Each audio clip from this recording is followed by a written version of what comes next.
M cold, Anwar. Cold यहाँ पे adjective है और एम यहाँ पे मेन वर्ब है बेटा, एम यहाँ पे मेन वर्ब है।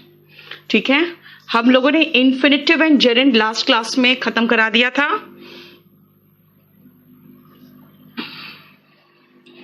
अब एक बार जरा डिस्कस कर लेते हैं। इस बैच में आपको एक रफ आइडिया दे दें कि हम टारगेट 1 में और टारगेट 2 ये 2 बैचेस इसमें,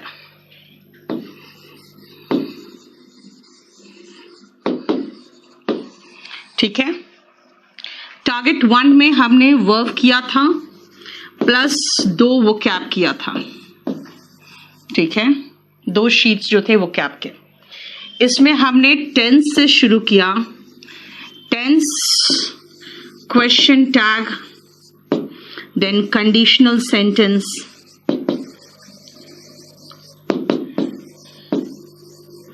ठीक है, conditional sentence, then conditional sentence तो अब करा रही हूं, एनीवे ऊपर नीचे हो गया था, कोई प्रॉब्लम नहीं। देन हमने सब्जेक्ट वर्ब एग्रीमेंट का पीडीएफ लोड कर दीजिए, ठीक है। जस्ट अ सेकेंड बेटा, पहले मुझे चैप्टर्स बताते जाओ, इसमें क्या क्या हो गया है। Infinitive, gerund, mood, causative verb, ठीक है, ये हो गया है, फाइन। और इसके साथ अब हम पार्टिसिपल शुरू करेंगे, फिर इसमें वोकैब 3 to 6 कंप्लीट हो गया और लीगल टर्म्स हो गया। जरा बताओ इसके अलावा क्या हुआ है। जेरेंड, मूड हो गया, फाइन, सब्जेक्ट वर्ब एग्रीमेंट, ठीक है। सब्जेक्ट वर्ब एग्रीमेंट परसों हमने करेक्शन करा के तो डाल दिया था यार। टेंस हो गया, हाँ ठीक है, question tag, syntax, subject verb agreement खत्म हो गया। ये हमारा इतना हम लोग फिनिश कर चुके हैं ना। इसके अलावा कुछ खत्म हुआ है तो बता दो मुझे। सब्जेक्ट वर्ब एग्रीमेंट नहीं लिखा मैंने, ओके, सब्जेक्ट वर्ब एग्रीमेंट ये भी तो खत्म हो गया ना, ये भी खत्म हो गया, ठीक है। ईडियम्स नहीं बेटा, ईडियम्स तो नहीं खत्म हुआ है। प्रोवर्ब्स कहाँ हुआ है, ईडियम्स तो यही सब है ना। 3 to 6 में वही वो कैब सारा मिक्स्ड होता है। लीगल टर्म्स इनकम्प्लीट है, रियली में लीगल टर्म्स हमने पूरा का पूरा आपको उसमें दे दिया है ना। देखो तो एक बार आपके पोर्टल में लोड किया है हमने लीगल टर्म्स पूरा कंप्लीट करा के अच्छे से, है ना। हाँ, वो कैप 6 इनकम्प्लीट है, ओके ठीक है। वो कैप 6 आज कंप्लीट कर लेंगे, वो कैप 7 में पहुंच जाएंगे, ठीक है। अब देखो इसमें आपका सब्जेक्ट वर्ब एग्रीमेंट के बाद ठीक है, अभी लिख लो हमें लीगल टर्म्स और वो कैप 6 आज ही खत्म कराऊंगी मैं इनका, ठीक है।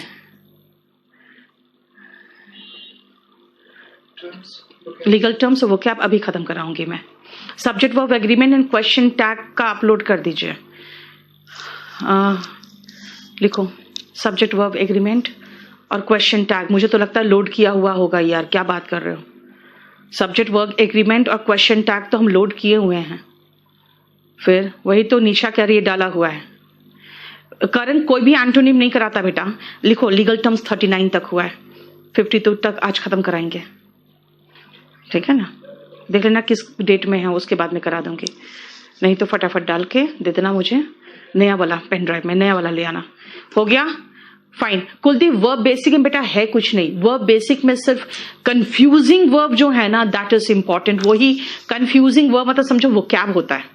वर्ब बेसिक में हमें टेंस के हिसाब से सिर्फ इतना था कि आपको वर्ब के फॉर्म्स याद होने चाहिए बस, ठीक है, बस इतना ही था।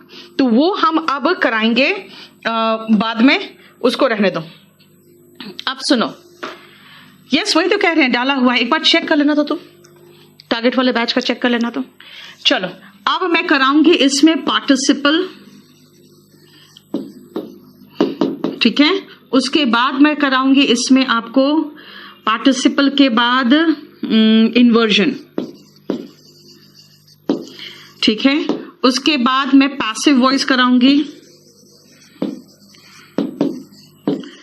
और फिर नरेशन।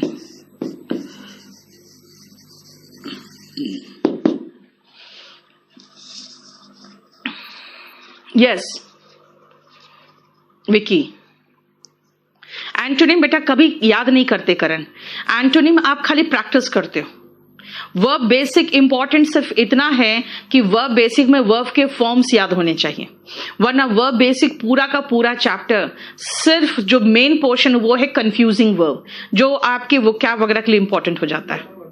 हाँ सब अपलोड किया हुआ है ना, हमारा पार्टिसिपल आज अपलोड करा देना, ठीक है, अभी पढ़ाने के बाद पार्टिसिपल अभी कराना है, बाकी हमारा सारा अपलोडेड है, जितना जरूरी था सब कुछ अपलोडेड है। आज मैं वोकैब 6 और लीगल टर्म्स खत्म करा दूंगी, ठीक है। चलो अब आओ हम लोग नेक्स्ट चैप्टर में चलते हैं।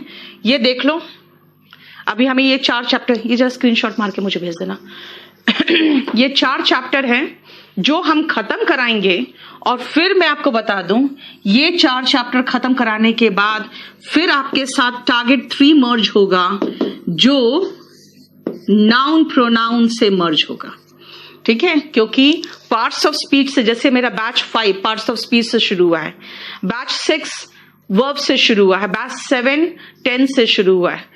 तो जो चीज एक दूसरे से रिलेटेड नहीं होता ना वो हम शुरू कर सकते हैं, लेकिन एक बार टारगेट 3 शुरू हो गया नाउन से तो फिर उसमें फिर कोई बैच मर्ज नहीं हो पाएगा, ठीक है। विनय क्या हो गया, पार्ट्स ऑफ स्पीच बाद में होगा बेटा, पार्ट्स ऑफ स्पीच बाद में चलेगा। फ्रेजल वर्ब आपको प्रेपोजिशन के साथ होगा, ठीक है। अजनीश वेरी हैप्पी बर्थडे, खुश रहो हमेशा। स्पेलिंग का एरर तो मुझे लगता है बेटा हमने शायद यहीं पर करा दिया होगा, स्पेलिंग से ही पर कराते हैं, वर्ब के साथ ही स्पेलिंग्स कराते हैं, स्पेलिंग्स इसके साथ ही हुआ होगा, ठीक है। एक सेकेंड सुनो, डिलीट मारो, डिलीट मारो, एक सेकेंड रुकना।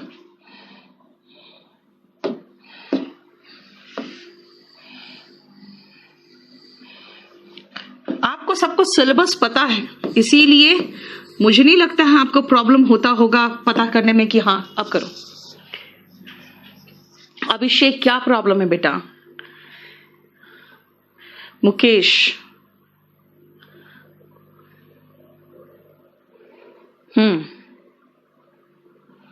वर्ब एडवांस कंप्लीट नहीं हुआ है अभी पार्टिसिपल और इन्वर्जन के बाद वर्ब एडवांस खत्म होगा। सुनील आर्या, ये आर्टिकल एडजेक्टिव एडवर्ब सब आएगा, noun pronoun adjective adverb conjunction article वो सब वहां जाएगा, ठीक है। ये टारगेट 3 के साथ पार्ट्स ऑफ स्पीच चलेगा। स्पेलिंग्स निशा आप लोग का टारगेट 1 में हुआ होगा।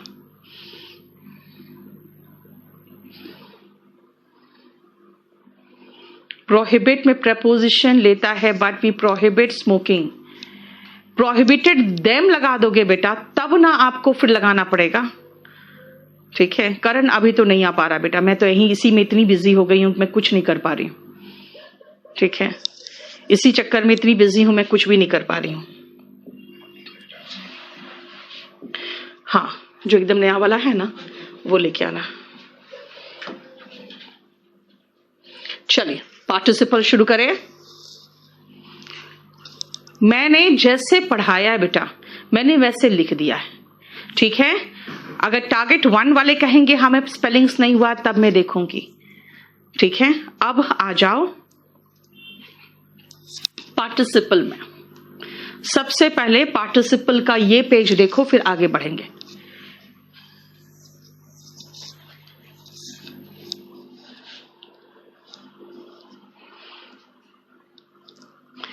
अनुराग, सुनीता, फिर मुझे एक बार देखने दो। पूरन, पूनम, विनीत, बेटा ये मैं यहां से कैसे देखूं बेटा, ये चीज मैं नहीं देख सकती हूं ना। पैरलिज्म, विश्वनाथ, अभी कहां से आ गए तुम पैरलिज्म पे? पैरलिज्म इसका नहीं है, आपका एडवांस का नहीं है। कॉम्प्रिहेंशन बाद में कराएंगे। निशा, अगर आप 1 के हो तभी बात करो।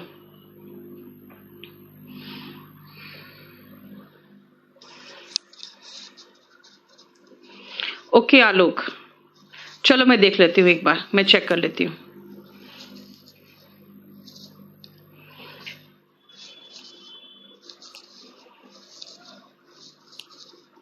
चलो देख लिया, सुनो ध्यान से।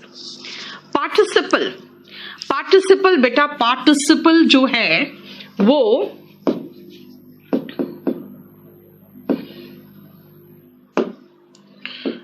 पार्टिसिपल V1 ing होता है। अगर आप प्रेजेंट पार्टिसिपल की बात करोगे तो V1 ing होता है। पास्ट पार्टिसिपल की बात करेंगे तो V3 होगा। भाई ये तो वर्ब के फॉर्म्स दिख रहे हैं। प्रेजेंट पार्टिसिपल V1 ing और पास्ट पार्टिसिपल का मतलब है V3।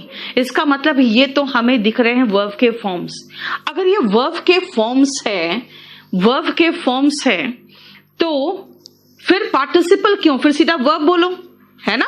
फिर सीधा चेतना। आप लोग शायद समझ में कुछ भी नहीं आता यार, तुम लोग को समझ में कुछ भी नहीं आता यार। अपना टारगेट बैच देखो ना कौन सा है, और उसके बाद देख लो, अगर नहीं हुआ है तब बताओ। अब जैसे मुकेश कह रहा है स्पेलिंग नहीं हुआ है, अगर वो टारगेट 1 वाला कह रहा है स्पेलिंग नहीं हुआ तो मैं चेक करूंगी, ठीक है? आप टारगेट 1 टारगेट 2 कुछ तो लिख के बात करोगे ना। नहीं हुआ है, नहीं हुआ। चेतना, आप जब टारगेट 2 के हो तो आपका कैसे हो जाएगा 1 और 2? इसीलिए एकदम समझ में या तुम लोग जानने आगे बढ़ने वाले हो इंस्पेक्टर, और एकदम कॉमन सेंस नहीं रहेगा तो कहां से तुम लोग से बात करें? पता है, इसलिए टीचर्स छिपाते हैं, एक बैच का दूसरे बैच से छिपाते हैं। उनको पता है कि बच्चों के समझ में आएगा नहीं, वो हल्ला मचाएंगे, मेरा नहीं हुआ, मेरा नहीं हुआ। मैं जितना पारदर्शिता के साथ पढ़ाना चाहती हूं, तुम लोग उतना दिमाग खराब कर देते हो। अभिषेक, पढ़ाई से रिलेटेड बात करोगे तभी मैं कर पाऊंगी, क्योंकि वीडियो डाउनलोड ऑप्शन ज्योति कब मिलेगा, मेरा ब्लैक हो जा रहा है, ये प्रॉब्लम है, वो प्रॉब्लम है।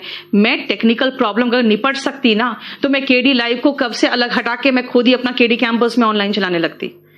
भाई कुछ चीजें, कुछ लिमिटेशंस है जो हम नहीं कर पाते, ठीक है? V1 ing एंड V3 दिख रहा है कि ये वर्ब के फॉर्म्स है। भाई ये वर्ब के फॉर्म्स है। अगर वर्ब के फॉर्म्स की बात कर रहे हैं तो फिर वर्ब पढ़ाओ। ये क्या पार्टिसिपल क्या है? अब सुनो ध्यान से। अगर मैं ये कहूं कि भारत एक डेवलपिंग कंट्री है, आप लोग पहले ही पढ़ चुके हो, किसी नाउन की विशेषता बताने के लिए हम एडजेक्टिव का प्रयोग करते हैं, ठीक है? नाउन की विशेषता बताने के लिए हम एडजेक्टिव का प्रयोग करते हैं, ठीक है? विनीत, आपने कहा है टारगेट 1 में स्पेलिंग नहीं हुई है, फाइन, ठीक है, चलो मैं देख लेती हूं। अब सुनो, जब हम नाउन की विशेषता बताने के लिए कोई भी शब्द लगा रहे हैं जो नाउन की विशेषता बता रहा है, अगर मैं कहूं India is a good country, he is a good boy, यानी कि देखो नाउन ये बॉय है, इसकी विशेषता बताने के लिए हम गुड यानी कि एडजेक्टिव का प्रयोग कर रहे हैं, है ना? नाउन की विशेषता बताने के लिए हम एडजेक्टिव का प्रयोग कर रहे हैं। इसका मतलब है कि ये आया देखो नाउन के पहले, तो ये भी तो नाउन के पहले। भाई गुड की जगह पे हमने डेवलपिंग लगा दिया, इसका मतलब है ये भी तो वर्ब होते हुए भी एडजेक्टिव का काम कर रहा है। और जरा देखो आईएनजी फॉर्म में है, तभी तो ये पार्टिसिपल कहलाया। भाई कुछ नया नाम तो देना ही पड़ेगा, क्यों? क्योंकि वर्ब का काम हमने पढ़ लिया है, वर्ब के प्लेस पे होगा। दिनेश, सबका मैसेज पढ़ रही हूं। अब आप बोलोगे तो मैं मैसेज खड़े होकर पढ़ते रहूं, बताओ। हाँ सुनो, वर्ब का काम है क्रिया बताना। यहां वर्ब काम कर रहा है किसी की विशेषता बताने के लिए। अगर वर्ब विशेषता बताने का काम कर रहा है तो वो वर्ब होते हुए भी एडजेक्टिव का काम कर रहा है, यानी वो वर्ब की तरह आईएनजी थर्ड फॉर्म ले रहा है, लेकिन काम एडजेक्टिव का कर रहा है। वही तो पार्टिसिपल है, देखो, राइट, वही पार्टिसिपल है। जैसे India is a developing country, boiling water, देखो पानी जो उबलता हुआ पानी था। स्कैल्डेड का मतलब होता है बेटा जला देना। जब कोई गर्म पानी या तेल इत्यादि से, मैंने तरल पदार्थ से, है ना, लिक्विड से जल जाता है ना, तो वर्ड होता है यूज स्कैल्ड। बॉइलिंग वाटर, देखो बॉइल आईएनजी फॉर्म में। I need a writing pad. I need a sewing machine. I need a washing machine. I need a frying pan. बोलोगे सब में ING लगाए हुए हो, है ना। इसका मतलब है कि हम ING फॉर्म लगा के वर्ब में उसको एडजेक्टिव के रूप में इस्तेमाल कर रहे हैं। खाली ING फॉर्म, अभी तो V3 फॉर्म भी लिखा था। फिर जरा देखो नेक्स्ट पेज।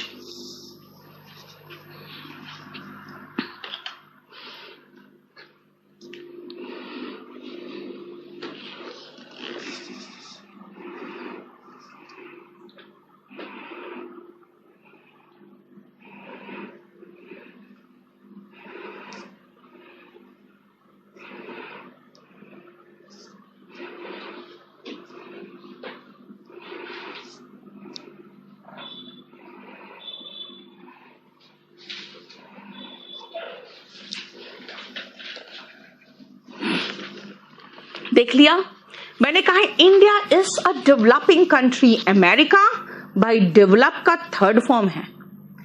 अच्छा, पानी वहां पे उबल ही रहा था जिससे बंदा जल गया, लेकिन यहां पे जो पोटैटोस है वो ऑलरेडी उबल चुका है। देखो थर्ड फॉर्म।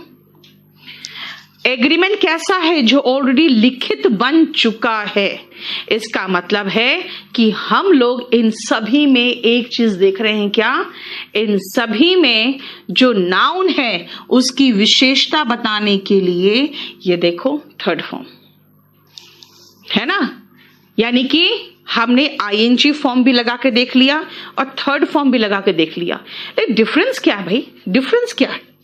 डिफरेंस तो कुछ नहीं दिख रहा है मुझे। हाँ है डिफरेंस, देखो ध्यान से। आपको इस पेज में लगेगा आपको कि भाई कंट्री अभी भी डेवलप हो रहा है। यहां पे पानी उबल ही रहा था तभी जल गया वो। और ऐसा पैड चाहिए जिसमें हम लिख सकें, यानी कि वो काम ही उसका प्रेजेंट में राइटिंग करने के लिए है। लेकिन यहां पे अमेरिका हो चुका डेवलप्ड, पोटैटोस ऑलरेडी बॉइल्ड हो चुका था और एग्रीमेंट ऑलरेडी बन चुका था।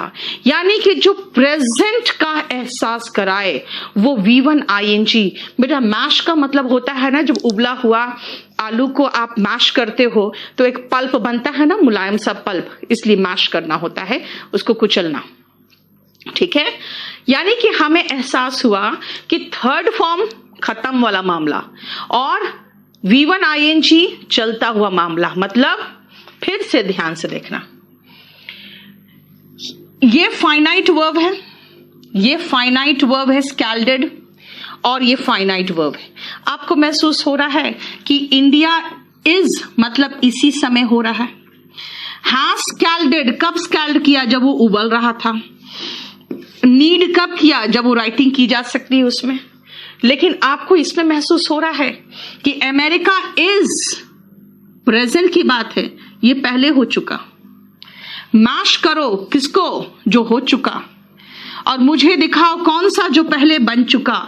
इसका मतलब है कि फाइनाइट वर्ब और non finite verb same time space का हो रहा है, सेम टाइम का है, तब V1 ING यानी प्रेजेंट पार्टिसिपल। और finite verb non finite verb के बाद की बात कर रहा है ना। फाइनाइट वर्ब पहले हो, नॉन फाइनाइट पहले हो चुका, पहले डेवलप्ड हो चुका।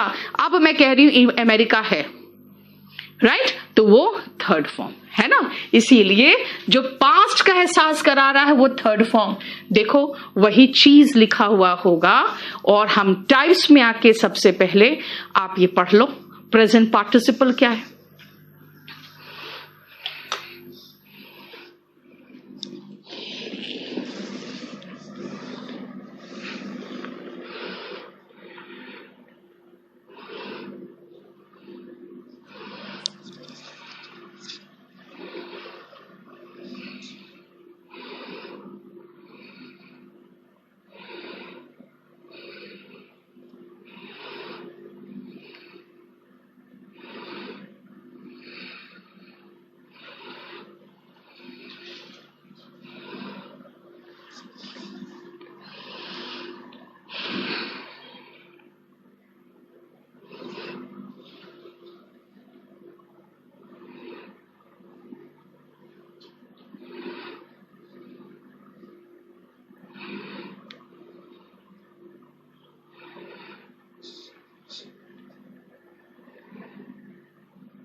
हो गया,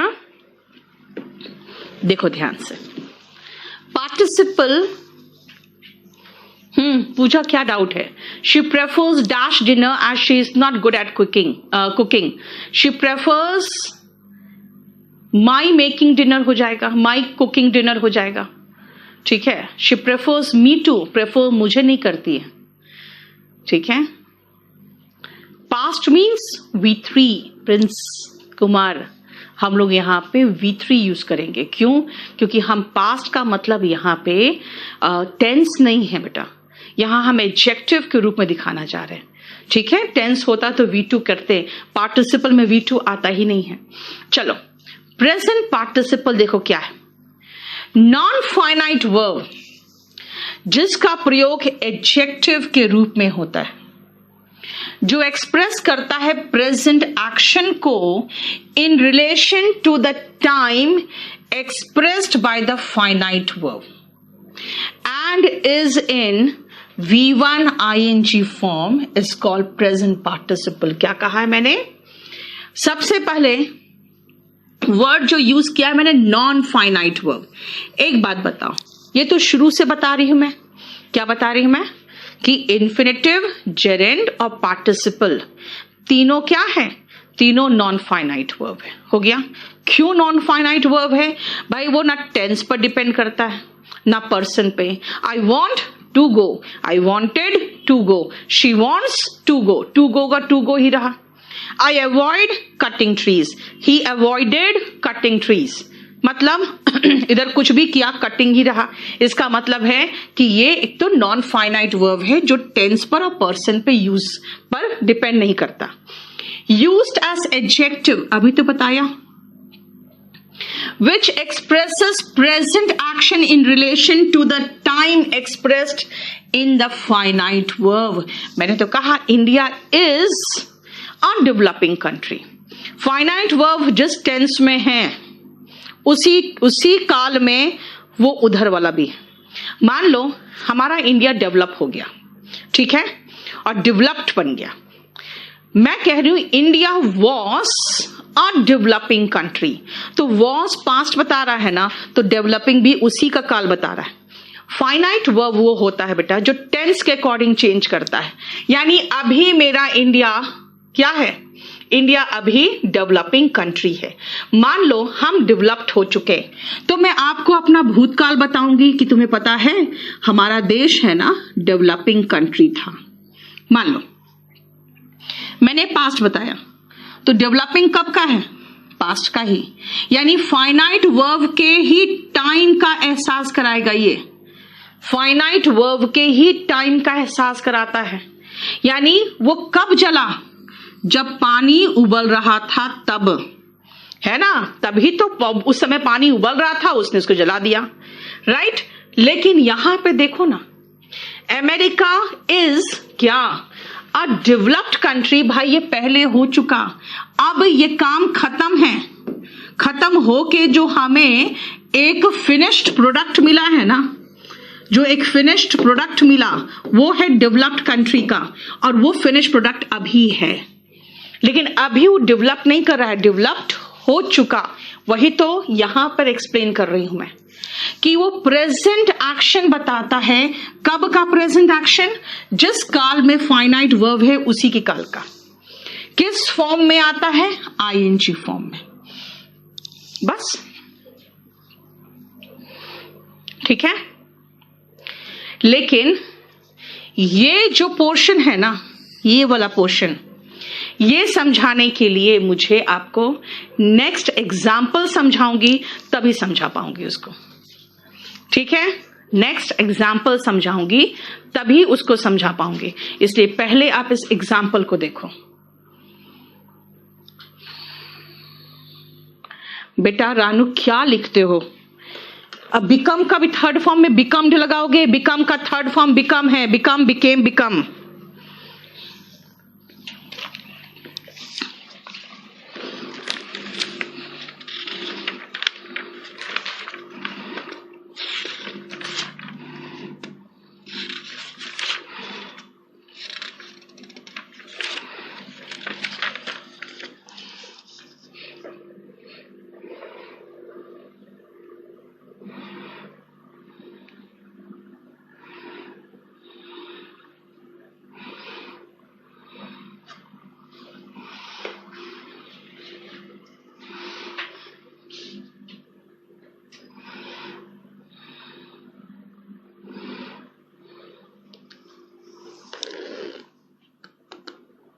डेवलपिंग कंट्री, हाँ ये ठीक है Avnish. America was a developing country. जिस समय की तुम बात बता रहे हो उस समय का देख लो, उस समय डेवलपिंग कंट्री था।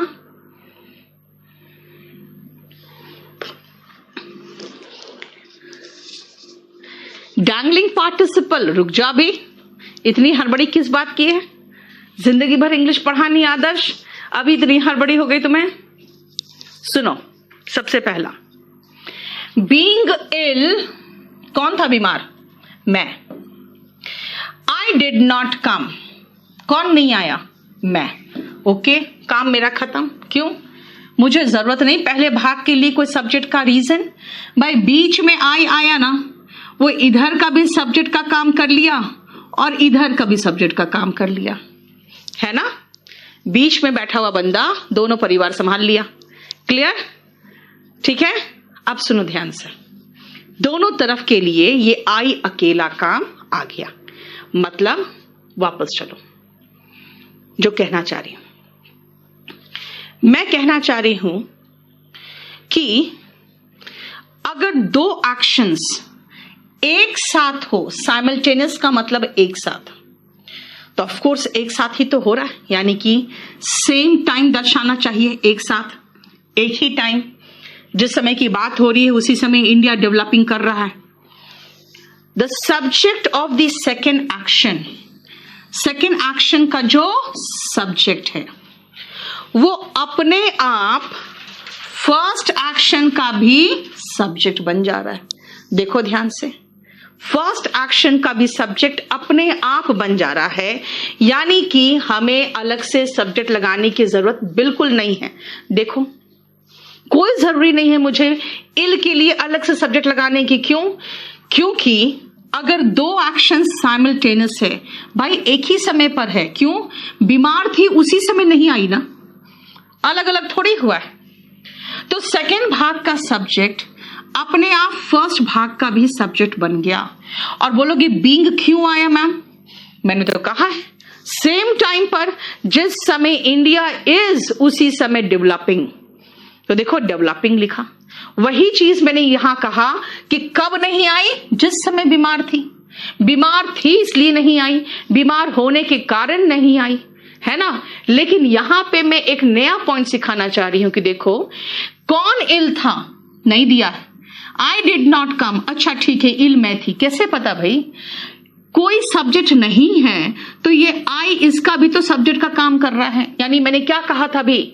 मैंने कहा था अपने आप बन जाएगा, सेकेंड भाग का सब्जेक्ट अपने आप फर्स्ट भाग का भी सब्जेक्ट बन जाएगा। लो क्लियर? सेकेंड भाग का सब्जेक्ट अपने आप फर्स्ट भाग का भी सब्जेक्ट बन जाएगा। और दिस समटाइम्स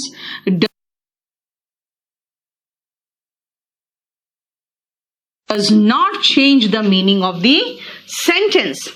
इससे क्या होता है, सेंटेंस का अर्थ में कोई परिवर्तन नहीं आया, ठीक तो है। Being ill I did not come, इसका मतलब है कि मैं बीमार थी इसलिए नहीं आई, है ना। अब आओ next.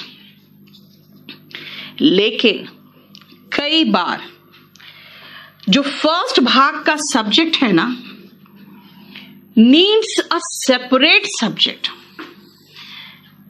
The first part of the sentence needs a separate subject। कैसे देखो, ध्यान से सुनना। Being a rainy day, I did not come। Okay, being a rainy day के लिए तो हमारे पास कोई सब्जेक्ट नहीं है। रेनी डे होने के वजह से मैं नहीं आया। भाई मैं थोड़ी रेनी डे हूं, तो रेनी डे के लिए अलग से सब्जेक्ट लगाओ ना। अगर रेनी डे के लिए अलग से सब्जेक्ट नहीं लगाओगे तो ये आई ऑटोमेटिकली रेनी डे का भी सब्जेक्ट बन जाएगा। और भाई डे के लिए आई आता ही नहीं है, डे के लिए आई तो आता ही नहीं है, तो क्या होगा, गलत है ना। तो फिर क्या बनाए, लिखना पड़ेगा डे के लिए। ओके, डे के लिए तो सब्जेक्ट इट आता है, it being a rainy day. देखो करेक्ट सेंटेंस हुआ it being a rainy day I did not कम। देख लो करेक्ट हुआ form, it being a rainy day I did not come. Ajaneesh sentence बिल्कुल सही है आपका। Weeping loudly he rolled on the sofa. कब किया वो रोल, कब किया सोफा में, जब रो रहा था तब रोता हुआ वो सोफा में घुलट गया, है ना। इसका मतलब सेम टाइम का एक्शन है ना। China is a developing country, क्या नया है विक्रांत, वही तो है। दिस मीन्स अब वापस आ जाओ, यानी ये सेंटेंस हमारा गलत था। सेंटेंस सही क्या हुआ, it being a rainy day I did not कम। हो गया, यही चीज तो था जो मैं आपको इस पेज के सेकेंड पैराग्राफ में पढ़ा रही थी। आप जरा इसको एक बार पढ़ के देख लो, समझ में आया जो बोलना चाह रही थी। पास्ट नहीं आ रहा है बेटा, आई did not come. Present participle कहता है कि जिस समय की बात है, एडजेक्टिव उसी काल का है। मैं जिस समय बीमार थी बेटा उसी समय नहीं आई ना, तो ठीक तो है। मैं जिस समय बीमार थी उसी समय नहीं आई, ठीक तो है।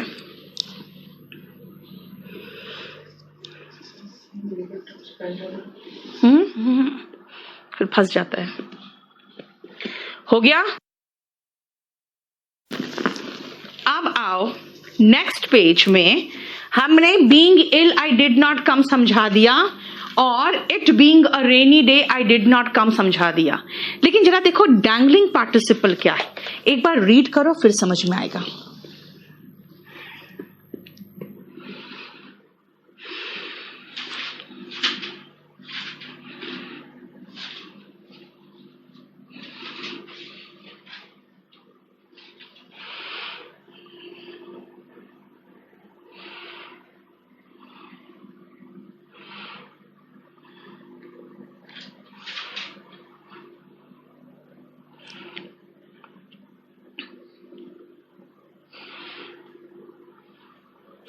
देखा, अब सुनो डैंगलिंग क्या है। डैंगलर्स ऐसे भी जानते हो, लड़कियां तो जानती हो कि डैंगलर्स क्या है। जो लटकन होते हैं उनको डैंगलर्स कहते हैं ना। डैंगलिंग मतलब कुछ भी लटकता हुआ। अब आपको खुद महसूस होगा कि भाई यहां पर तो नहीं, लेकिन यहां पे आपको एक किनारे पर वर्ब का आईएनजी फॉर्म लटका हुआ है, जो इस व्यक्ति का विशेषता बता रहा है कि वो क्या था, बीइंग इल था। आपको खुद महसूस होगा कि ये लटका हुआ है और इसको सहारे की जरूरत पड़ रही है आई से, है ना। इसको सहारा देने के लिए आई है, यही तो डैंगलिंग पार्टिसिपल है। डैंगलिंग पार्टिसिपल का मतलब होता है जो कहीं पर डैंगल कर रहा हो, यानी लटका हुआ है। आपको महसूस नहीं हो रहा है लटका हुआ है? देखो, here being is dangling participle. Dangling participle occurs at the beginning of a sentence and so hangs on to some subject. किसी सब्जेक्ट का सहारा इसको चाहिए। यहां पे आई के सहारे बैठा हुआ है, यहां पर डैंगलिंग नहीं है, देखो ना, ये इट बगल में ही है इसके, ये किसी दूसरे के सहारे के भरोसे नहीं है। और डैंगलिंग पार्टिसिपल सामान्यता यूजुअली वाक्य के शुरू में आता है। ठीक है, देखो कोई प्रॉब्लम यहां तक clear? Being a rich man he always helps poor, बिल्कुल सही है विक्रांत, बिल्कुल सही है, क्योंकि रिच मैन कौन है? ही। हेल्प कौन करता है? ही। दोनों की तरफ का काम चल गया। लेकिन क्वेश्चन आपको बेटा यहां से नहीं देगा, क्योंकि इतना तो आपको आता है, मान के चलते हैं इतना तो आता है। क्वेश्चन जहां से आता है वो देखो, क्वेश्चन जहां से आएगा वो देखिए।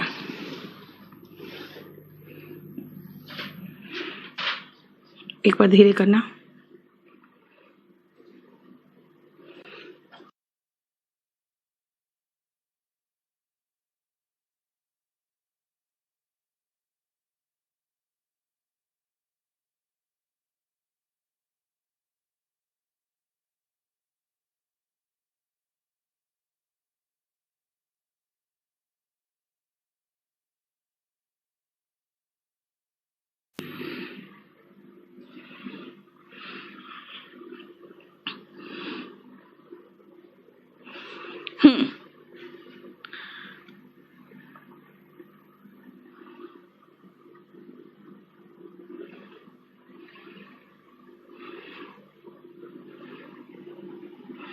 सुनो चंदन, कहना ये 4 पेज दिया है, इसका जरा प्रिंट आउट निकालते हैं।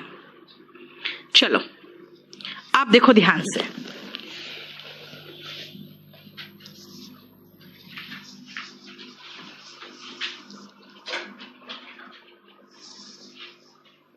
ओके, ब्रैकेट में टी लिखा हुआ है। एक सेकेंड बेटा,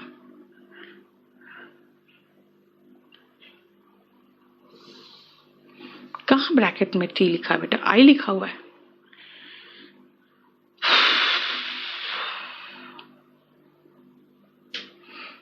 ठीक तो है, देखो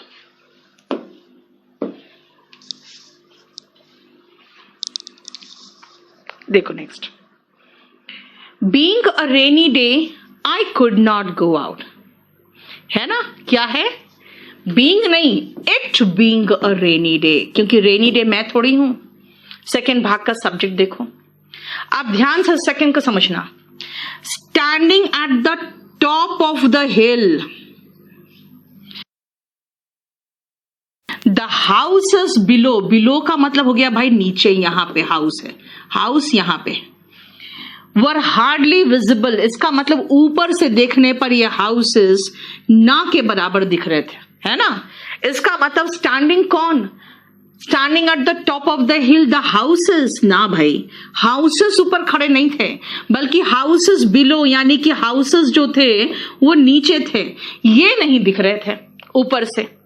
इसका मतलब यहां पे कोई और खड़ा था जिसका जिक्र सेंटेंस में तो दिया ही नहीं है, इसीलिए यहां पे हमें एक सब्जेक्ट चाहिए और आंसर इज 1। ठीक है ना? यस जेदू, समझ में आ रहा है ना? As I was standing, because I was standing, since I was standing at the top of the hill, कुछ भी होगा, लेकिन स्टैंडिंग के आगे एक सब्जेक्ट लगाना पड़ेगा, नहीं तो हाउस ही ऊपर पहुंच गया फिर तो। Being very dark, the visitors, भाई विजिटर्स डार्क नहीं थे, बल्कि अंधेरा छाया हुआ था। It is dark कहते हैं ना, तो यहां पर भी it लगाना पड़ेगा। It being very dark, नहीं ज्योति, बहुत अच्छा नहीं फॉर्मेशन बनेगा, इसीलिए पूरा फॉर्मेशन लगा दिया। I standing at the top of the hill, बहुत अच्छा फॉर्मेशन नहीं बनेगा। ठीक है, बीइंग के साथ चल जाता है, लेकिन ऐसे आईएनजी के सारे नहीं चल पाते। ठीक है, देखो, और जानते हैं पार्टिसिपल से 90% क्वेश्चंस इसी से दिखते हैं, प्रेजेंट पार्टिसिपल से। और चैप्टर बहुत आसान है ये, अगर आप क्वेश्चन के हिसाब से चलोगे तो चैप्टर बहुत आसान लगेगा।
देखो, being a rainy day we didn't, यार ये रेनी डे बहुत दिक्कत कर देता है, बार बार रेनी डे ही पहुंचता है। Riding across the battlefield, battlefield युद्ध के मैदान के अक्रॉस राइड कौन कर रहा था? भीष्म। किसने देखा? Large number of dead warriors, मृत बहुत सारे वॉरियर्स को किसने देखा? भीष्म ने। ठीक तो है। गलती कहां है भाई? प्रॉपर नाउन के साथ आर्टिकल नहीं आता, गलती आर्टिकल का था। फॉर्मेशन दिया, देखो क्या, ठीक है, clear. Being a holiday we went out for a picnic, भाई हॉलीडे हम लोग थोड़ी थे यार, इट बीइंग अ हॉलीडे, ठीक है। आगे देखो,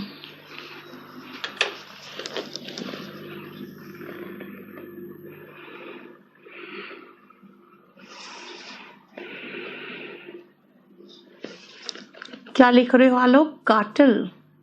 कार्टल यार ग्रुप ऑफ कंपनीज होता है, जैसे कुछ काम करने के लिए कंपनीज यूज करते हैं ना, जैसे पेट्रोलियम का कंपनीज जो नहीं होते सारे मिलके कार्टल बना लेते हैं, दाम ही कम होने नहीं देते, तो वो होता है cartel group.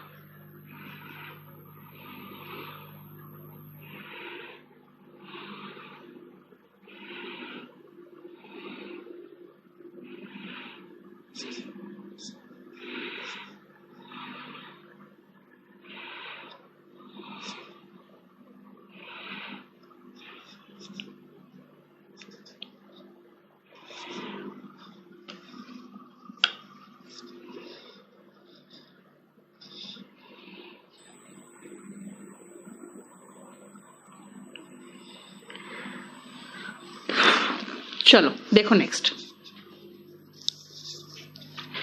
The hurrying crowds of people past each other amazed him. ये क्या है देखो तो जरा, ये हरिंग क्राउड ऑफ पीपल है, बहुत सारे लोग हैं खड़े, है ना। क्राउड्स कह रहा है, क्राउड्स का मतलब हो गया कि दो क्राउड है ऐसे, ठीक है। Past each other amazed him, ये जब क्राउड ऐसे गुजरेगा और ये क्राउड इधर से ऐसे गुजरेगा तो आपको भीड़ का एक बिल्कुल सैलाब दिखेगा जो एक दूसरे से काटता हुआ गुजर रहा है। भीड़ का सैलाब दिखेगा, एक दूसरे से काटता हुआ गुजर रहा है।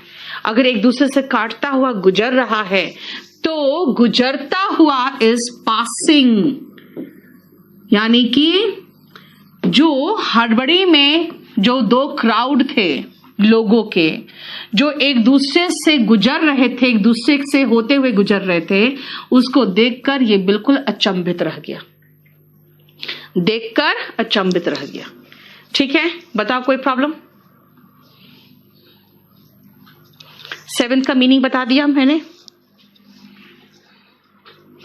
आलोक ये तो बिल्कुल गलत सेंटेंस बनाए, सेंटेंस बिल्कुल गलत है। क्योंकि वो सेम टाइम पे नहीं हो रहा है। जो रिया ने मर्डर किया और सीबीआई अरेस्ट की है, दोनों सेम टाइम पे हुआ है क्या? कि आप प्रेजेंट पार्टिसिपल लगा दोगे? जरा बताओ तो। Visitors to the zoo are amazed by the monkeys. कैसे monkeys? जो केजेस में खेल रहे होते हैं, है ना? जब आप विजिट करते हो उस समय monkeys क्या कर रहे होते हैं? खेल रहे होते हैं। तो खेल रहे होते हैं तो प्ले का प्लेइंग होगा, और ऐसे भी प्लेइंग, और ऐसे भी याद रखना कि monkeys playing in the zoo ऐसे यूज करते हैं हम लोग, है ना? Clear? Being a sunny day I decided, by sunny day हो या रेनी डे हो या वेट डे हो या ड्राई डे हो, कुछ भी हो, इट ही लगेगा ना उसके लिए। तो नेक्स्ट आओ, हरिंग मतलब हड़बड़ाता हुआ।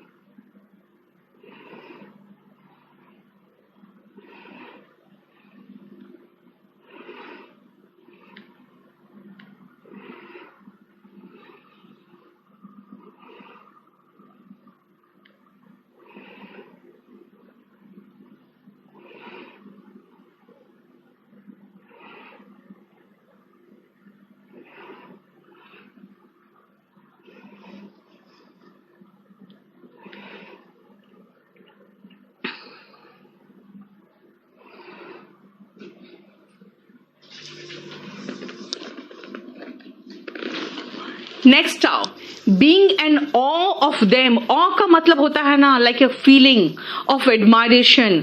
अरे बाप रे, कितना बड़ा पोस्ट पे है ना, एडमायरेशन भी है, थोड़ा डरते भी हो उससे कि भाई इतना बड़ा पोस्ट पे है, हमसे क्या बात करेगा। तो awe is that feeling of admiration and fear, ठीक है? The young man followed their direction to the T. इसका मतलब है कि ये यंग मैन ने उनकी सारी बातें जैसे जैसे बोला, to a T idioms and phrases में आता है, याद रखना, बिल्कुल वैसे ही फॉलो किया। क्यों? क्योंकि वो बिल्कुल ऑ में था, यानी कि उसके इन्फ्लुएंस में था। बिल्कुल सही है। कब फॉलो किया डायरेक्शन? जब वो उसके इन्फ्लुएंस में था। हो गया, ठीक तो है। अब आओ, कैसे इंप्रूवमेंट करना है वो ध्यान से सुनना। वाइल क्रॉसिंग द रोड, अच्छा, रोड क्रॉस करते वक्त एक स्नेक देखा गया। भाई स्नेक देखा गया तो जब मैं रोड क्रॉस कर रही थी उस समय देखा होगा ना मैंने। इसका मतलब वाइल क्रॉसिंग द रोड मैं क्रॉस कर रही थी, या कोई लड़का क्रॉस कर रहा होगा, हम क्रॉस कर रहे होंगे, या ही क्रॉस कर रहा होगा, या आई क्रॉस कर रहा होगा। यानी कि हम जब क्रॉस कर रहे थे तो हमने देखा, आई सॉ क्या, अ स्नेक। अब दोनों तरफ का फिट हो गया कि जब रोड क्रॉस कर रहा था कौन, ये लोग, तो स्नेक देखा कौन, इसमें से कोई। अब अगर देखोगे तो ये स्ट्रक्चर सिर्फ यहां फिट हो रहा है, वरना अ स्नेक बन गया सब्जेक्ट। भाई अ स्नेक वॉज सीन, एक सांप देखा गया। क्रॉस कौन कर रहा था? सांप थोड़ी क्रॉस कर रहा था, मैं क्रॉस कर रही थी। लेकिन अगर मैं लगा दूं, ही लगा दूं, तो भाई अ स्नेक वॉज सीन तो पैसिव वॉइस हो जाएगा। तो मैं कैसे बनाऊं स्ट्रक्चर कि इधर का भी काम चल जाए, इधर का भी काम चल जाए? तो अ स्नेक वॉज सीन को चेंज कर दू ना, अगर आई सॉ अ स्नेक, तब सही हो जाएगा। इसीलिए हमारा आंसर ये हो रहा है, दोनों तरफ का काम चल जाए। ये यस जयदुल, बिल्कुल समझ गए तुम। कुलदीप, पीपीटी का अगर निकलवाओगे प्रिंट आउट तो ब्लैक निकलेगा, बिल्कुल बहुत गंदा निकलेगा, क्योंकि जितना भी डार्क है ना वो सब ब्लैक हो जाता है। मत निकलवाओ प्रिंट आउट, कोई जरूरी नहीं है। अपने फोल्डर बनाइए और उससे पढ़िए। जरा देखो इसको,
riding upon his horse, the tiger jumped at him. भाई टाइगर हॉर्स को राइड कर रहा था क्या? नहीं, कोई व्यक्ति राइड कर रहा था जिसके लिए हिम यूज हुआ है, और वो जब राइड कर रहा था तो टाइगर उस पर कूद पड़ा। अब इनमें से कौन सा सेंटेंस है जो सही फिट बैठ रहा है? देखो, the tiger jumped at him while he was riding upon his horse, ये है जो बहुत सही मीनिंग दे रहा है ना? क्या हुआ? 10th नंबर मैंने यही कहा ना बेटा कि जिस समय वो बिल्कुल उनके इन्फ्लुएंस में था, यानी कि उनके देखकर और उनसे थोड़ा डरा हुआ था, है ना, उसको एडमायर कर रहा था, उसी समय उसी दौरान उसने सारे डायरेक्शंस को एकदम परफेक्टली माना, है ना? कई बार ऐसा होता है कि किसी के आप इन्फ्लुएंस में रहते हो, वो जैसे जैसे बोलता है वैसे वैसे करते जाते हो, तो इसीलिए उसी दौरान करोगे ना, तो देखो बीइंग लगाया इसीलिए उसी दौरान के लिए। ठीक है, नेक्स्ट देखो 11 नंबर, आपको आंसर चुनना है जो आंसर बिल्कुल सटीक मीनिंग दे।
ठीक है,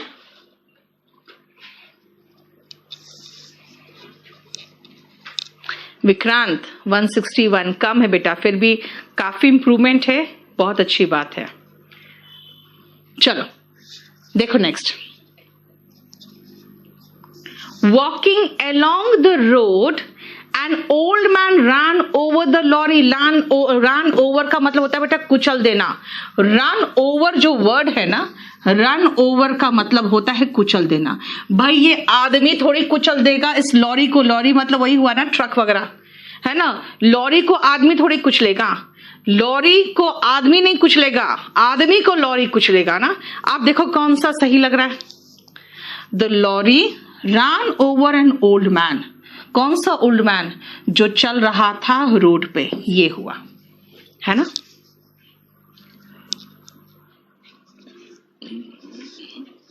ठीक है, कहा यार आगे बढ़ते हैं, तुम लोग और पीछे ले जाते हो, क्या प्रॉब्लम है 8 में?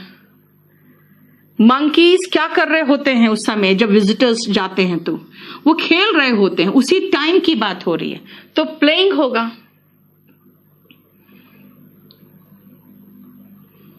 देखो नेक्स्ट आ क्वेश्चन, मैंने कहा ना अधिकतर क्वेश्चंस वही है, कुछ भी नया नहीं है।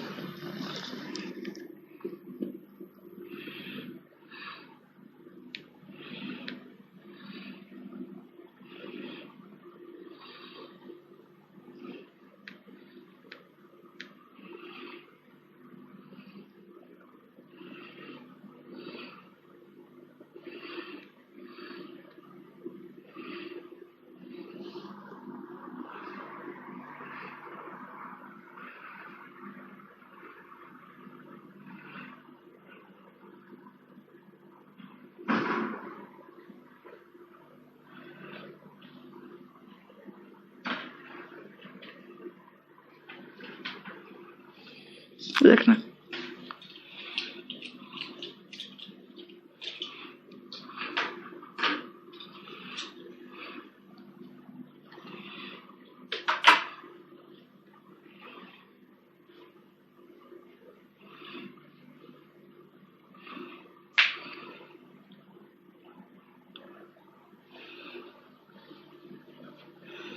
हो गया?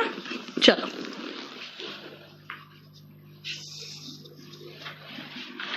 बीइंग, फिर से यार क्या बकवास क्वेश्चन है। Sitting on the hill top the sun, बेटा द सन नहीं बैठा होगा हिल टॉप पे, बल्कि कोई व्यक्ति बैठा होगा जो सन को नीचे जाता हुआ वॉच करेगा, है ना? तो क्या होना चाहिए? Sitting on the hill top, किसी व्यक्ति का जिक्र होना चाहिए जो बैठा हुआ था। कौन बैठा हुआ था? ये बैठा हुआ था, यानी बीच में ही आ गया तो sitting on the hill top कौन? ही। और वॉच कौन किया? ही। देखो, he watch the sun go down, देखो, ठीक है, क्लियर? बोलो कोई प्रॉब्लम? चलो नेक्स्ट आओ, प्रेजेंट पार्टिसिपल खत्म कर देंगे।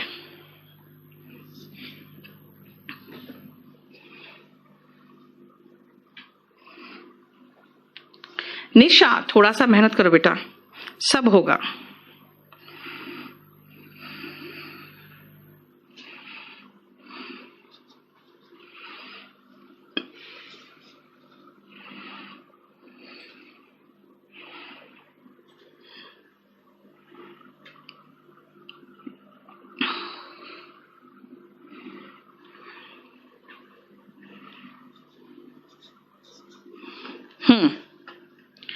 Being ill he came to work, सुनो ध्यान से। अब ये स्ट्रक्चर तो बिल्कुल सही लग रहा है ना? स्ट्रक्चर तो बिल्कुल सही लग रहा है, लेकिन पंगा क्या है? ध्यान से सुनना। पंगा ये है, कहना चाह रहा है कि इल होने की वजह से वो काम पे आया। इल होने की वजह से, इल कौन था? ये था, ठीक है। काम पे कौन आया? ये आया, बिल्कुल सही। लेकिन बेटा ऐसा थोड़ी होता है कि काम इल होने की वजह से कोई काम पे आता है, ऐसा कोई थोड़ी होता है ना? कि इल होने के वजह से काम आता है, राइट? इल होने के बावजूद लोग काम पे आते हैं, तो इन स्पाइट ऑफ यूज करोगे ना। देखो,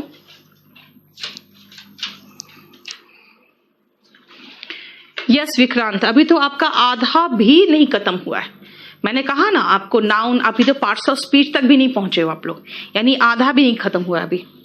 देखो, इन स्पाइट ऑफ बीइंग इल, इसका मतलब कि इल होने के बावजूद, वेट डे हो या ड्राई डे हो, कोई भी डे हो, हमें तो इट चाहिए भाई। लो, अब कहोगे इट वाला ऑप्शन तो कोई नहीं है, तो क्या करें? ठीक है, जो मीनिंग दे वही लगाओ ना। As it was a wet day, क्योंकि वो गीला सा दिन था, यानी बारिश हो रही थी, वो घर पर ही रुक गया। हो गया as it was a wet day, क्योंकि वो वेट डे था, क्योंकि बारिश हो रही थी, है ना? सेंटेंस को मीनिंगफुल बनाना है, दैट्स इट। ठीक है, अब हम लोग पेज नंबर 14 में रुक रहे हैं। ठीक है, पेज नंबर 14 में रुक रहे हैं हम लोग। प्रेजेंट पार्टिसिपल खत्म कर लिए, आ जाओ लीगल टर्म्स खत्म कर ले। हो चुका था।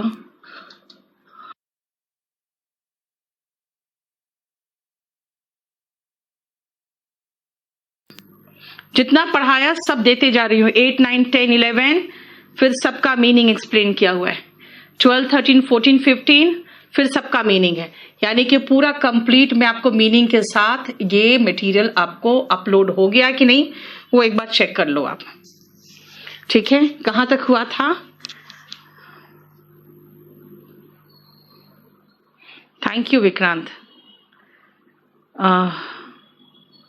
जरा एक बार देख लो, अभी तो तुमको लिखवाया था यार, तुमको अभी लिखवाया था, कहां तक हो चुका है लीगल टर्म्स? हाँ, चलिए 39 तक हो चुका है। चलिए अब आओ,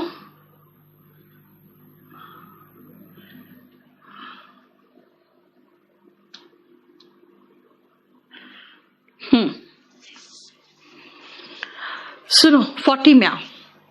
officially accusing someone of a crime, किसी व्यक्ति को ऑफिशियली दोष लगाना, मतलब इलीगल कोई टर्म नहीं होता बेटा। लीगल और इलीगल सबका मतलब एक ही चीज हुआ ना, कि लीगल जो नहीं वो इलीगल है, इसमें दोनों चीज को मेंशन है। अच्छा 33 तक हुआ था, चलो 34 से आ जाओ।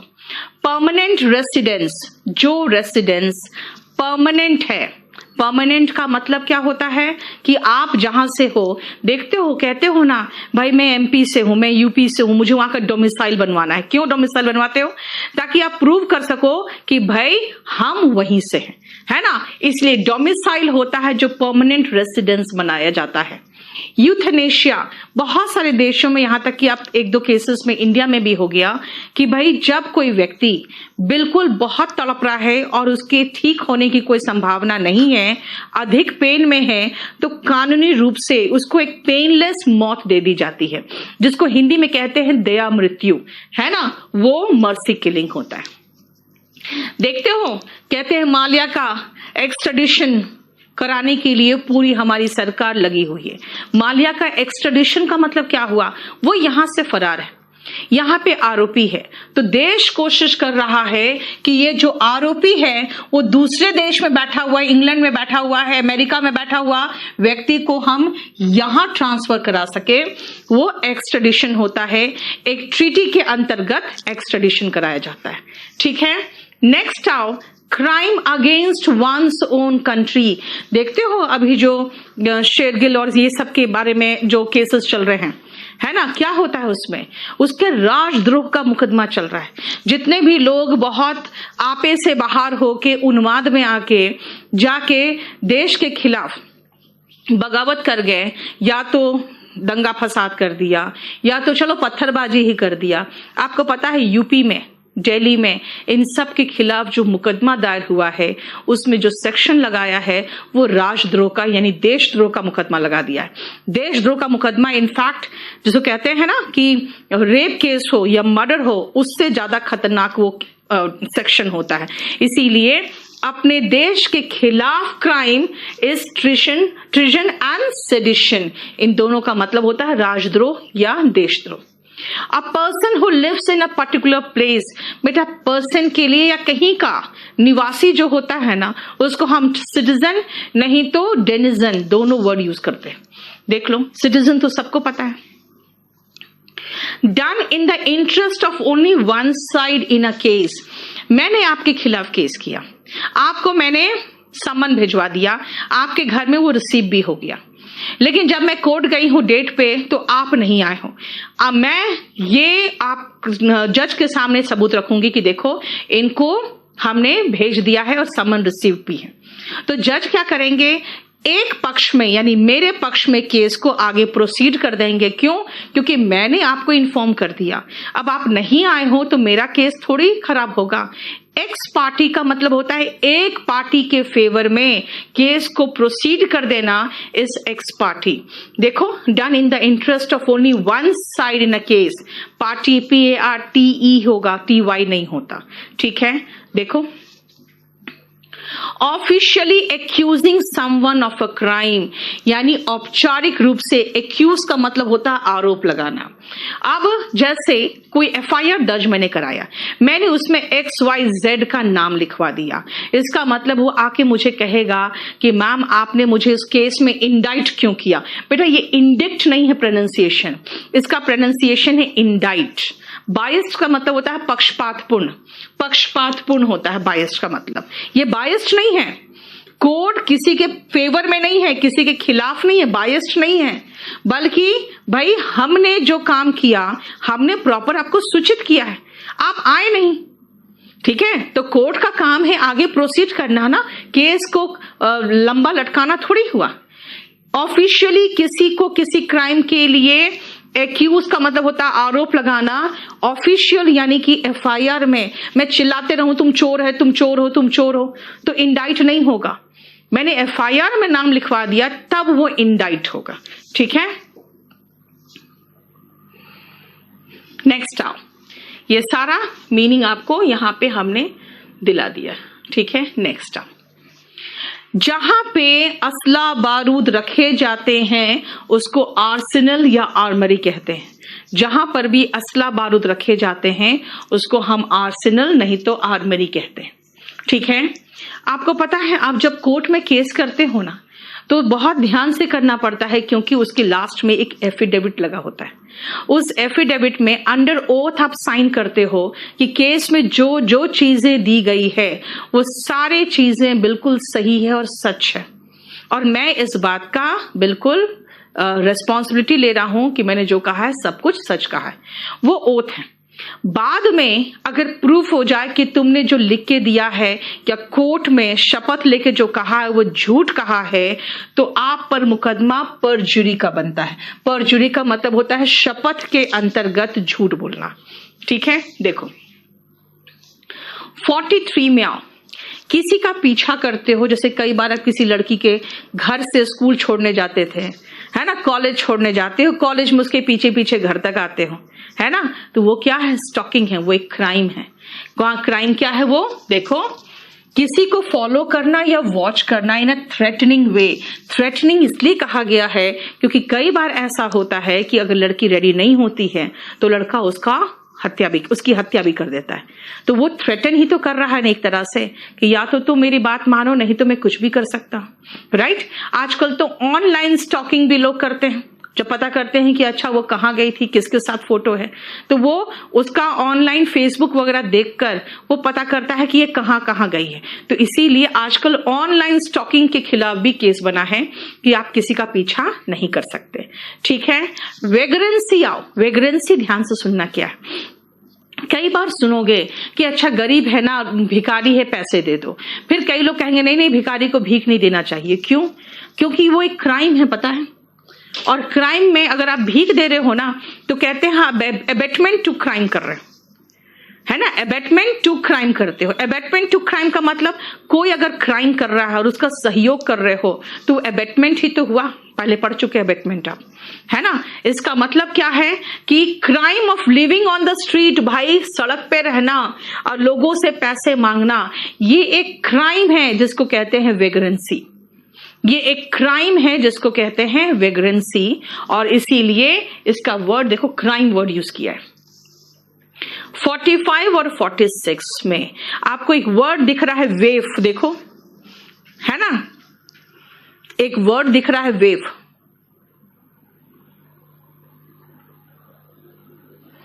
क्लियर? वेव का मतलब होता है कोई भी ऐसा प्रॉपर्टी जो अनक्लेम्ड हो, यानी कि कहीं पर प्रॉपर्टी पड़ा हुआ है जिसका कोई दावेदार नहीं है, ठीक है ना, उसको वेव कहते हैं। या कोई भी बच्चा जिसका दावेदार नहीं है, मतलब जिसके माता पिता नहीं है, सड़क में पड़ा हुआ बच्चा, वो भी वेव है। लेकिन खाली सड़क में पड़ा हुआ कोई बिन माँ बाप का बच्चा फाउंडलिंग भी कहलाता है। और वेव का मतलब अगर देखा जाए तो पीस ऑफ अनक्लेम्ड प्रॉपर्टी या फिर एक बेघर बच्चा को भी वेव कहते हैं। ठीक है। What is hacking? हैकिंग, मैं कहूंगी अगर मेरा फेसबुक अकाउंट हैक हो गया, मतलब किसी ने बिना मुझसे परमिशन लिए मेरे फेसबुक अकाउंट से या तो डेटा डिलीट कर दिया या कुछ मैसेज ऐड कर दिया, या बिना मेरे परमिशन के मेरा जो ईमेल में ईमेल्स था वो हमारे सारे ईमेल को उसने पढ़ लिया, तो ये कहलाता है हैकिंग। जो बिना नॉलेज के, बिना परमिशन के किसी का डेटा या मैसेज को आप यूज करते हो तो वो हैकिंग होता है। ठीक है। हम लोग कहते हैं वो षड्यंत्र कर रहा है, वो षड्यंत्र कर रहा है, तो इंग्लिश में क्या कहे? He is doing conspiracy? नहीं, ही इज डूइंग कॉन्स्पिरेसी नहीं होता, कहते हैं he is hatching a conspiracy.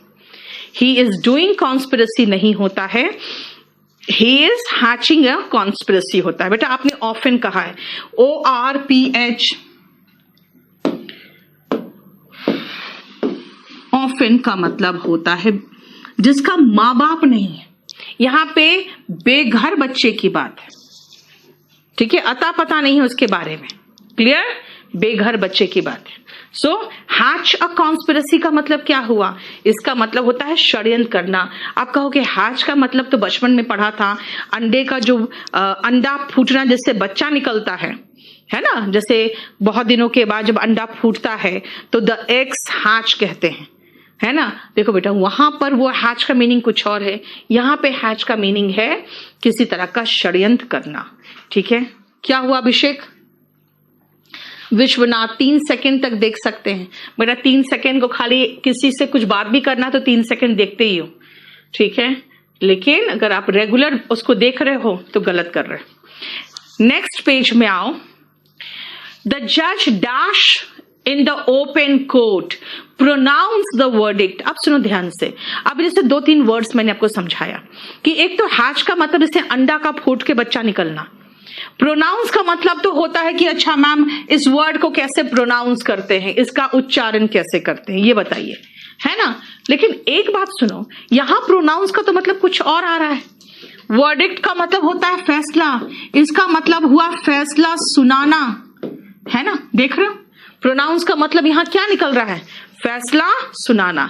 Asylum तो वो होता है सुनील जहां पे ऐसे लोग रखे जाते हैं जिनका जो शारीरिक रूप से कमजोर है, जिनको बहुत ज्यादा समय के लिए चाहिए, तो सैनिटोरियम होता है। एसाइलम का मतलब होता है शरण, ठीक है, शरण होता है एसाइलम, जिसको शेल्टर का सिनोनिम में कहोगे। द जज dash in the open court, इसका मतलब हो गया कि फैसला सुनाया। यहां पे उच्चारण करना नहीं है, यहां पे ये सुनाना है, ठीक है। एक लीगल डॉक्यूमेंट जो हम बनाते हैं ये बताने के लिए कि भाई मेरे बाद मेरी प्रॉपर्टी का मालिक कौन होगा, उसको वसीयत कहते हैं, वसीयत कहते हैं। वसीयत का मीनिंग होता है विल, वसीयत का मीनिंग विल। देखो, a process of settling a disagreement by keeping people from both sides or an independent person to settle the matter is arbitration या mediation, ठीक है। arbitration या mediation का मतलब क्या होता है, ध्यान से सुनना। आप और मेरे बीच में किसी तरह का कोई विवाद हो गया, मान लो इस प्रॉपर्टी को लेकर विवाद हो गया, तो उसके बाद क्या होगा, आप और हम दोनों मिलकर एक ऐसे आर्बिट्रेटर को अपॉइंट करेंगे जो ना आपके रिश्तेदार है, ना ही दोस्त है, ना कोई है, ना ही मेरे रिश्तेदार है, ना दोस्त है, ना कोई है। वो इंडिपेंडेंट व्यक्ति होगा जो दोनों के बीच में समझौता कराने के लिए आएगा, और वो आर्बिट्रेशन का प्रोसेस होता है जिसमें एक आर्बिट्रेटर अपॉइंट होता है, ठीक है। नेक्स्ट आओ, payment made by the husband of wife to his or her spouse, spouse का मतलब हो गया हस्बैंड या wife, after the divorce, divorce के बाद जब हस्बैंड या वाइफ दोनों में से कोई भी जिसके पास पैसा हो, वो अपने लाइफ पार्टनर को एक मुश्त जो पैसा देते हैं ना, उसको कहते हैं एलिमनी, ठीक है। लेकिन रोज के छोटे मोटे खर्चे के लिए जो पैसा देते हैं ना, उसको पिन मनी कहते हैं। मध्यस्थता, यस विक्रांत, मध्यस्थता, ये आर्बिट्रेशन का मतलब है। पिन मनी का मतलब हुआ जो छोटी मोटी चीज है जिसको इन एसेंशियल्स कहते हैं, उसके लिए जो रोज रोज का पैसा देता है एक आदमी अपनी वाइफ को, उसको पिन मनी कहते हैं, ठीक है। और जो विरासत आपको मिलता है अपने फादर से, उसको लेगेसी कहते हैं। यानी विल में आपके फादर सारे लेगेसी को आपको लिख के दे देते हैं, ठीक है ना। आप अपने वाइफ को रोज पिन मनी दोगे और ज्यादा हल्ला हंगामा करोगे तो डिवोर्स देके लंबा चौड़ा एलिमनी मांगेगी, ठीक है। और फिर आप कहोगे ठीक है हम आर्बिट्रेशन में चलते हैं, और फिर कोई मेडिएशन मतलब मेडिएटर को अपॉइंट करेंगे। सुनील आर्या, आप मेडिएटर बोल रहे हो, जो मध्यस्थता करने वाला व्यक्ति होता है ना, वो मेडिएटर होता है। रानू, ल्यूनेटिक्स जहां रहते हैं ना बेटा, उसको आप मेंटल असाइलम कहोगे। मेंटल असाइलम, जहां पागल रहते हैं वो मेंटल असाइलम होते हैं।